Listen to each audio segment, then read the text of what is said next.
Nous avions rencontré le docteur Marcus Zervos, qui était à l'époque responsable du service des maladies infectieuses au centre médical Henry Ford.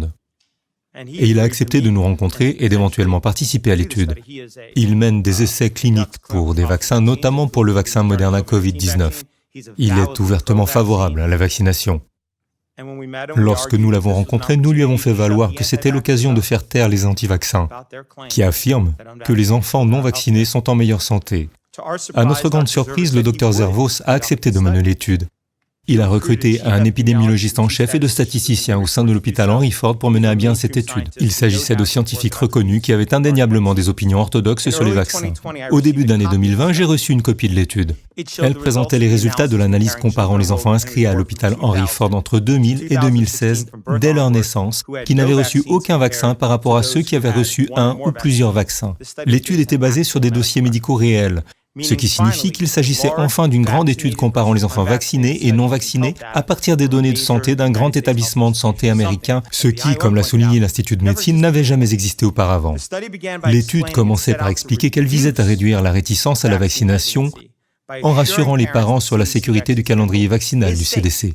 Au lieu de cela, ces chercheurs ont découvert que les enfants vaccinés présentaient un taux d'asthme 4,29 fois supérieur, 3,03 fois plus de maladies topiques, 5,96 fois plus de maladies auto-immunes et 5,53 fois plus de troubles neurodéveloppementaux, dont 3,28 fois plus de retard de développement et 4,47 fois plus de troubles de la parole.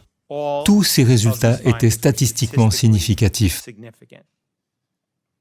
Il y avait également d'autres pathologies pour lesquelles on comptait de nombreux cas dans le groupe vacciné, mais aucun dans le groupe non vacciné. Par conséquent, il n'était pas possible de calculer un taux, notamment pour les dysfonctionnements cérébraux, le TDAH, les troubles d'apprentissage, les déficiences intellectuelles et l'éthique. Par exemple, il y a eu 264 TDAH dans le groupe vacciné et aucun dans le groupe non vacciné.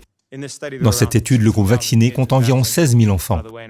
Par ailleurs, vers 2000, le taux dans les groupes non vaccinés est bien sûr important et c'est ce que l'étude a comparé.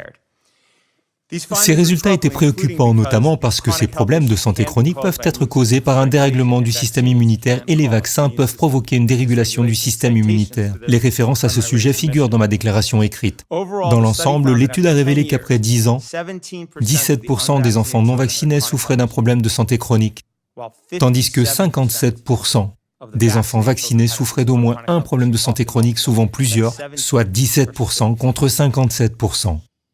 Le seul vrai problème avec cette étude, et la raison pour laquelle elle n'a pas été soumise pour publication, c'est que ses conclusions ne correspondaient pas à la croyance et à la politique selon lesquelles les vaccins sont sûrs.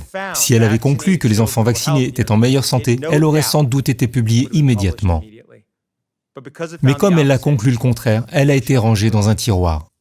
Nous avons demandé à plusieurs reprises au Dr Zervos et à l'Amerato de soumettre cette étude controversée. Ils ont affirmé que l'étude était bien conçue et menée. Mais le Dr Zervos a déclaré qu'il ne voulait pas perdre son emploi. Et le Dr Lamerato a déclaré qu'elle ne voulait pas mettre les médecins mal à l'aise. C'est un exemple concret de la façon dont la science autour des vaccins est corrompue.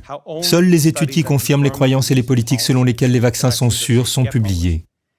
Tout le reste est rangé dans un tiroir.